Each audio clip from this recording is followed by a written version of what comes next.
we need to understand is there are actually different types of bully. There's the accidental bully who genuinely doesn't realise that they're bullying. I'd been off work for a while after having a major operation, and during that time the management team was changed and my job role changed without any consultation to myself.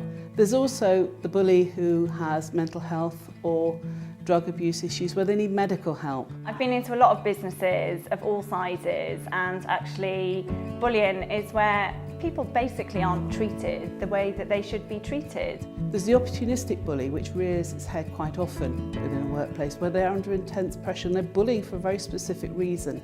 They bully because they want to be promoted. They bully because they want to be seen as the best in the team. Whether that's by their line managers, their fellow co-workers, or even sometimes customers or suppliers can bully employees. Chronic bully, however, is the most dangerous type of bully, and that is the person who always has a reason. I returned to work with HR backing on managed hours. My performance level was picked on consistently, and it got to a point where they just called a meeting, an ad hoc meeting with the HR director and 2 managers to talk about my performance levels. They then perceive that it's something they've done, because why are all these people picking on them? And they don't realise that the only reason they've been chosen is because they're quieter, and it has absolutely nothing to do with what they've done. We go out and we work with adults, we work with children, and we ask the reasons. And we come up, I've seen the saddest reasons, I've seen the most amazing reasons. Divorce, death, bereavement, neglect, abuse, lack of money. I've known people who bully because their partner has been pushing them too hard. And obviously working with IPAT and understanding why certain people bully, and it's about the power, and I guess with this person it was perhaps about exposure of her weaknesses.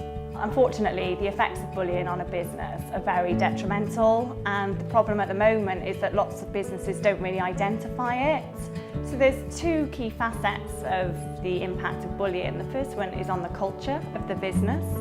So if you've got people who are being bullied in the business, they're very unhappy, which creates a very negative working environment. We spend most of our time in work. It should be a happy place to be.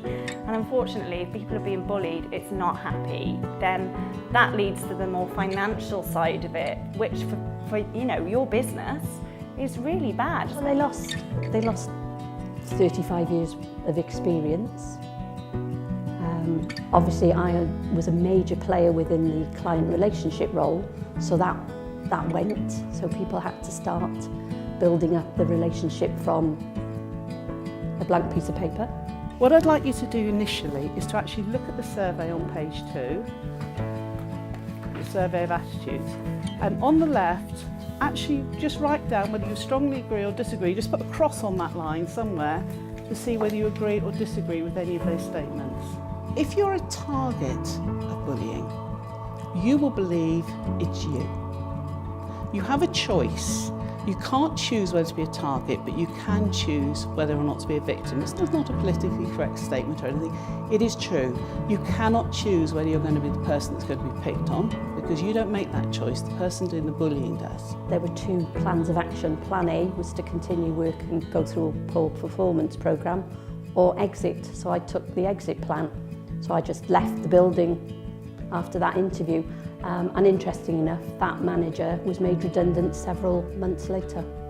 You need people to be working hard for you.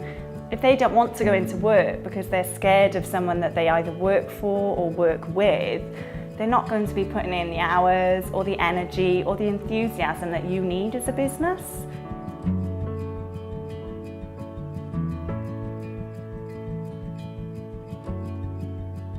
It's nice to be able to have a frank and open discussion about bullying as a topic that's, in my working experience, is very rarely discussed.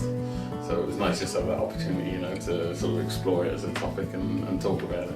Just kind of give me a few ideas of who to go to in my own sort of workplace or my own personal life if I ever witnessed it or if I ever suffered from bullying or anything. Just kind of maybe more aware of things to look out for and who to go to, really. It's really made me think about what traits that I may display in myself and that I might recognise in other people. and then what actions I could possibly take then to nip it in the bud. If you have a company, please believe me, you have bullying. Every single company does. The good companies are the ones that do something about it. Exactly the same with schools. Schools will say, oh, we don't have bullying. We all know as parents that every school has bullying. The school that we want to work with, we want our children to go to, is the one that says we know we have bullying and we do something about it. And the same applies with companies. We're actually going to change our culture and we're not going to accept that amongst our workforce.